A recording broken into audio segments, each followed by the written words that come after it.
قال رسول الله صلى الله عليه وسلم أربع إذا كنا فيك فلا عليك ما فاتك من الدنيا حفظ أمانة وصدق حديث وحسن خليقة وعفة في طعمة আল্লাহর নবী বিশ্ব নবী জনাবে মুহাম্মদ রাসূলুল্লাহ সাল্লাল্লাহু আলাইহি ওয়াসাল্লাম বলেন, আরবাউন ইজা কুন্না ফিকা, চারটা জিনিস যখন তোমার মাঝে থাকবে, ফালা আলাইকা মা ফাতাকা মিনাদ দুনিয়া, দুনিয়ার সব কিছু ধ্বংস হয়ে গেলেও তোমার কোনো সমস্যা নেই।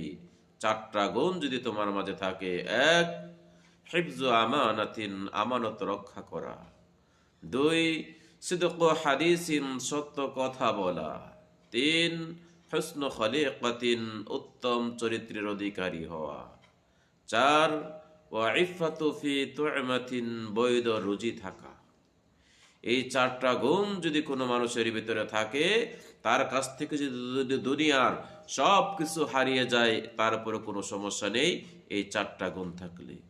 আল্লাহ তাআলা আমাদেরকে এই চারটা গুণে গুণান্বিত হওয়ার তৌফিক দান করুন। আসসালামু আলাইকুম ওয়া রাহমাতুল্লাহ।